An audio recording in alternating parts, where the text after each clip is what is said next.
যুক্তরাষ্ট্রের প্রতিরক্ষা মন্ত্রণালয়ের প্রতিবেদনে বলা হয়েছে, বাংলাদেশে সামরিক ঘাঁটি স্থাপন করতে চায় চীন। পাকিস্তান সফরে সংযুক্ত আরব আমিরাতের প্রেসিডেন্ট জায়েদ বিন নাহিয়ান মাল্টিবিলিয়ন ডলার বিনিয়োগ চুক্তি। ভারত বিষয় পেন্টাগনের প্রতিবেদনের প্রতিবাদ চীনের। ফ্রান্সকে মানবতা বিরোধী অপরাধী হিসেবে আখ্যায়িত আলজেরিয়ার সংসদে। নাইজেরিয়ায় যুক্তরাষ্ট্রের কথিত আইএস বিরোধী হামলা নিয়ে বিতর্ক। বিডিভিএস ইনফোটেনমেন্টে স্বাগত জানাচ্ছি, আমি সুস্মিতা দাস। আজ জানাবো ভারত বাংলাদেশ চলমান কূটনৈতিক উত্তেজনা ও আন্তর্জাতিক প্রতিরক্ষা সংক্রান্ত গুরুত্বপূর্ণ কিছু খবর। যুক্তরাষ্ট্রের সেনা সদর দফতর পেন্টাগনের বার্ষিক প্রতিবেদনে বলা হয়েছে, বাংলাদেশ, পাকিস্তান ও শ্রীলঙ্কায় সামরিক ঘাঁটি স্থাপন করতে চায় চীন। এসব দেশে বিভিন্ন ধরনের সামরিক স্থাপনা ও অবকাঠামো নির্মাণের বিষয়ে খুবই আগ্রহী চীন। তবে তাদের মূল লক্ষ্য এই তিনটি দেশেই সামরিক ঘাঁটি নির্মাণ করা, আর এর মাধ্যমে চীন বহির্বিশ্বে বৃদ্ধি করতে চায় তাদের সামরিক উপস্থিতি। গত 23 ডিসেম্বর যুক্তরাষ্ট্রের প্রতিরক্ষা মন্ত্রণালয় থেকে প্রকাশ করা হয়েছে বার্ষিক প্রতিবেদন। এই প্রতিবেদনে দক্ষিণ এশিয়া ও এশিয়া ঘিরে চীন সহ বিভিন্ন দেশের সামরিক তৎপরতা বিস্তারিতভাবে তুলে ধরা হয়েছে। প্রতিবেদনে বলা হয়েছে, সামরিক ক্ষেত্রে দিন দিন যুক্তরাষ্ট্রের জন্য বড় ধরনের চ্যালেঞ্জ হয়ে উঠেছে চীন।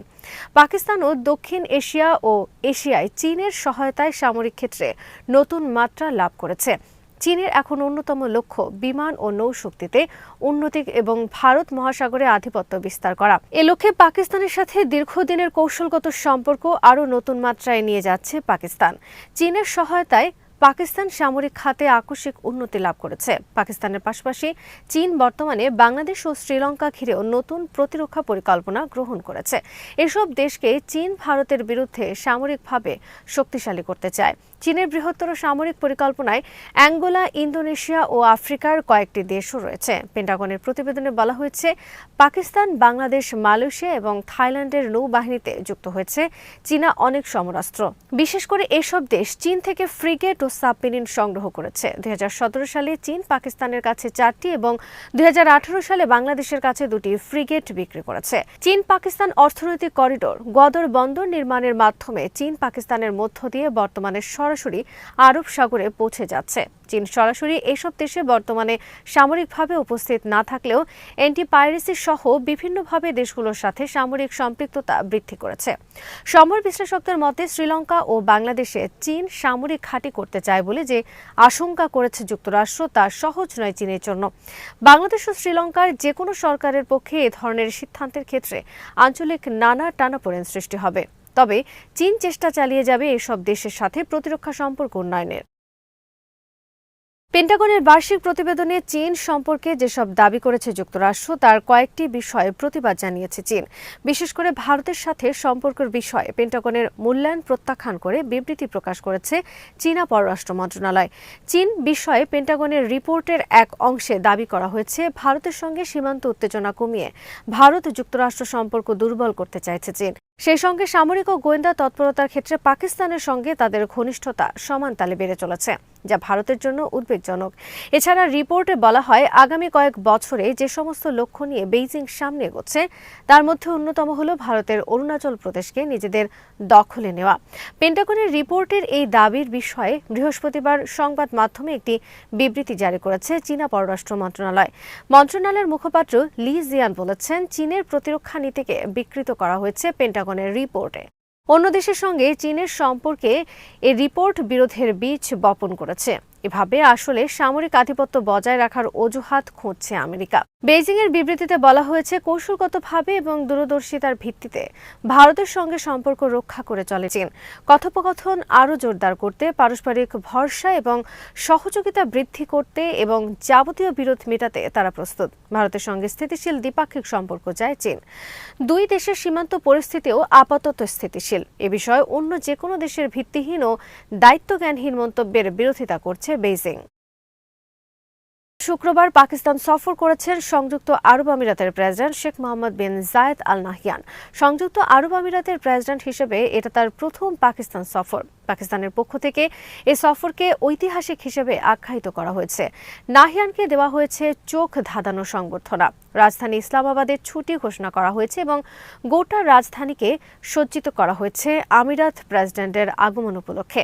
শেখ জায়েদ বিন আল নাহিয়ানের এই সফর পাকিস্তানের সামরিক অর্থনৈতিক উন্নতিতে যেমন গুরুত্বপূর্ণ ভূমিকা পালন করবে, তেমনি কূটনীতিতে পাকিস্তানকে নতুন উচ্চতায় পৌঁছে দিয়েছে।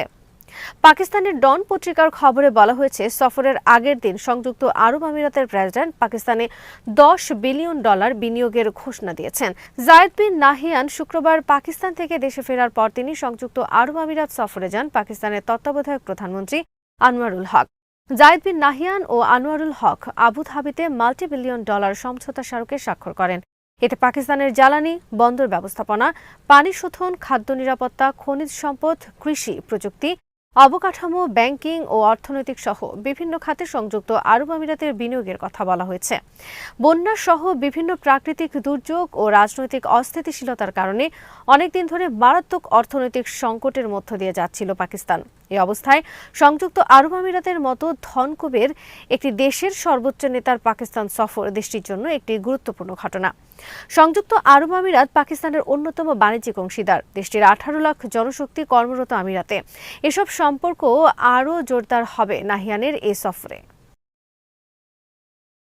25 ডিসেম্বর খ্রিস্টানদের বড়দিনে নাইজেরিয়ায় বিমান হামলা চালিয়েছে যুক্তরাষ্ট্র। এতে নিহত হয়েছে বেশ কয়েকজন। নিহতদেরকে যুক্তরাষ্ট্র আইএস সন্ত্রাসী আখ্যায়িত করলেও স্থানীয়রা জানিয়েছেন তাদের জানামতে আক্রান্ত এলাকায় কোনো আইএস ছিল না। নাইজেরিয়ার পররাষ্ট্র মন্ত্রণালয়ের এক বিবৃতিতে বলা হয়েছে, বৃহস্পতিবারের হামলা ছিল নাইজেরিয়া এবং যুক্তরাষ্ট্রের যৌথ অপারেশন। যুক্তরাষ্ট্র ও নাইজেরিয়া সরকারের দাবি, উত্তর পশ্চিম সকোতো রাজ্যে আইএস সন্ত্রাসীদের ঘাঁটি রয়েছে। সেখানে তারা কথিত ইসলামী রাষ্ট্র প্রতিষ্ঠা করতে চায়। তাদের সে ঘাঁটি লক্ষ্য করে বৃহস্পতিবার হামলা চালানো হয়েছে। যুক্তরাষ্ট্র অভিযোগ করেছে, নাইজেরিয়ার আইএস সন্ত্রাসীরা খ্রিস্টানদের উপর হামলা চালিয়ে আসছে। তাদেরকে রক্ষা করতে পারছে না নাইজেরিয়া। বৃহস্পতিবার যে এলাকায় হামলার ঘটনা ঘটেছে সেখানকার স্থানীয় কয়েকজন বিবিসিকে জানিয়েছেন, এখানে খ্রিস্টান এবং মুসলমানরা সবসময় শান্তিপূর্ণ সহাবস্থান করে আসছে। এখানে আইএস আছে বলে তাদের জানা নেই। নাইজেরিয়ায় অনেকদিন ইসলামের নামে সন্ত্রাসী কর্মকাণ্ড পরিচালনা করছে বোকো হারাম নামে একটি সংগঠন। যুক্তরাষ্ট্র বলছে তাদের সাথে এখন যোগ দিয়েছে আইএস। আলজেরিয়ায় ফ্রান্সের ঔপনিবেশিক শাসনকে একটি ক্রাইম বা অপরাধ হিসেবে আখ্যায়িত করেছে আলজেরিয়ার সংসদ। বুধবার আলজেরিয়ার সংসদ সর্বসম্মতিক্রমে এ বিষয়ক একটি প্রস্তাব পাশ হয়েছে। পাশ হওয়া প্রস্তাবে ঔপনিবেশিক শাসন প্রতিষ্ঠার জন্য ফ্রান্সের প্রতি ক্ষমা চাওয়ার আহ্বান এবং ক্ষতিপূরণ দাবি করা হয়েছে। বিল পাশের সময় আলজেরিয়ার স্পিকার ইব্রাহিম বুকালি বলেন, আলজেরিয়ায় ফ্রান্স যে মানবতা বিরোধী অপরাধ করেছে তা কোনোদিন এই জাতি ভুলবে না এবং এই জাতির ইতিহাস থেকে কোনোদিন তা মুছে ফেলা যাবে না। 1830 থেকে 1962 সাল পর্যন্ত আলজেরিয়া দখলে রাখে ফ্রান্স। এ সময় ফ্রান্স তাদের অবৈধ দখলদারিত্ব টিকিয়ে রাখার জন্য নির্বিচার গণহত্যা, গণধর্ষণ, জোরপূর্বক মাইগ্রেশন, গুম, জ্বালাও পোড়াও সহ অগণিত মানবতা বিরোধী অপরাধ ঘটিয়েছে।